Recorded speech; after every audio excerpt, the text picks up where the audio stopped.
Okay, I got the parts. When I first worked on this, this selector would turn 360 degrees all the way around, and this was bent up. And what I'm trying to get, maybe I can get wideness. This is stupid trying to focus in on. Anyways, this selector went 360 degrees all the way around, and I don't think the selector, if this can't go, I can't have it upside down here, because then this part would be too fat, wouldn't sit on this. This is the only way it would sit. And I have another model, and it's supposed to be a 5249. It's a BL, and this is a Proto. And this kit will fit this one, and it has a selector like this. And then what made me think this mounts like this is I have another ratchet here. And this is an older one. This one here, I believe, predates this by at least a decade, and it's mounted on the top. The selector's up here. So that's why I did what I did, and I didn't articulate that in the video. I know you guys said I got it upside down. I'm trying to figure out how I've got it upside down, and I can't. I just, for the life of me, can't figure it out. There's no way this selector would pass that ridge. If I flipped it over, then this part was not tall enough to seat it. And it's not designed that way. I'm sure it's not. Now this part, this selector's different, but this selector's bent, and the way it's grooved, it had some indentations to where it had little finger marks, little marks on the inside.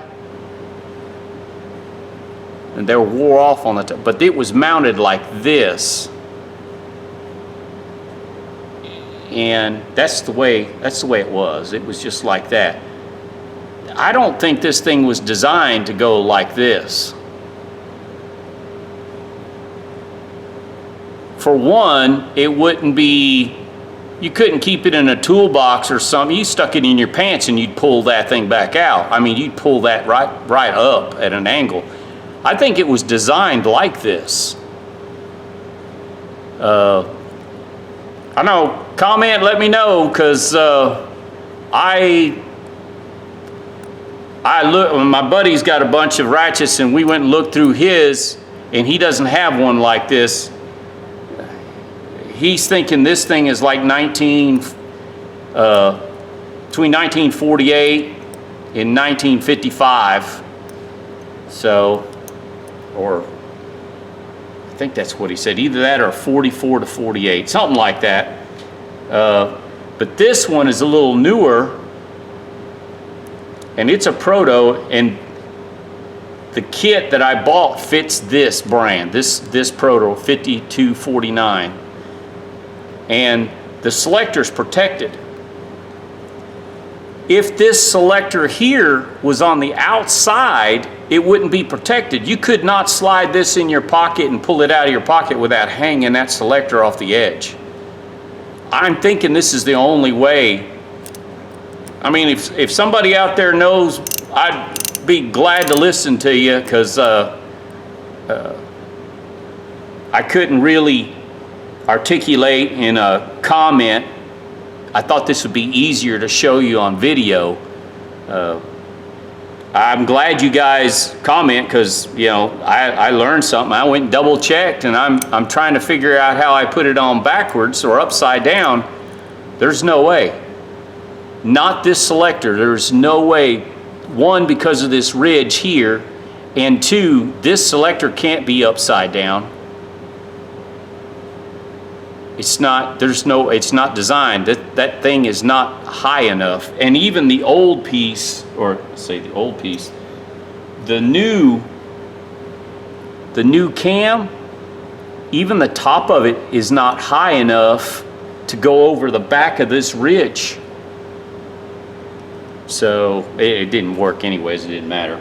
But this selector, the old one, there's just, it doesn't make sense why this would be on the outside like this. It's unprotected, and an engineer designed this, and I'm sure he designed it to be a practical use, and to me, this is not practical, putting it on the outside like this. You could not stick this in a toolbox, a leather kit. Back in the day, a lot of these tools were in leather or canvas, and there's no way this would hang every time you pulled it out. I can see where this is protected, is designed, and then this is on the inside. Now this one, I don't know if this is any good. I haven't even tested it. Oh, it still works. I need to clean this one. But see, this is protected. It's designed, and it has the same design right there on top, which I believe this is an old Proto, older than what I have here. And the design on this one's the same as this old one. So, anyways, guys, I thought it'd be better to show you and the reasoning why I did it. Doesn't matter anyways, it's my tool, my rules, and I just don't want someone out there to rebuild one thinking mine's the right way, the way I did it. This is the way I think I would have done it, thinking like, someone that would design or engineer it, or ease of use. There's no way that should be on the outside, because it would interfere.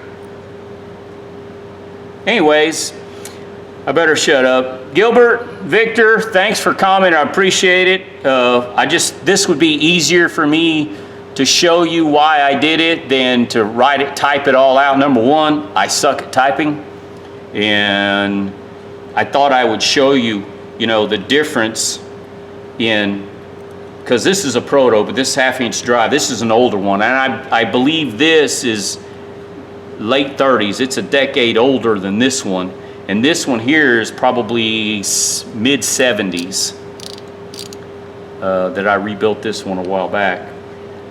All right, ladies and gentlemen, Timothy and Brandon, thanks for commenting too. I appreciate it. I read all your comments. I will comment back to Timothy and Brandon, but Gilbert and Victor, I think it would have been too long of a comment to type out. I think this would be easier. So let me know what you think. Guys, I appreciate your time. I appreciate you guys watching my videos, because I don't get paid for it or anything. This is fun for me, and plus I get to do my tools. I bought a bunch of more stuff from the pawn shop today. My wife's gonna kill me. Anyways, I'll show you that in a video or two. All right, ladies and gentlemen, I appreciate it. Thank you.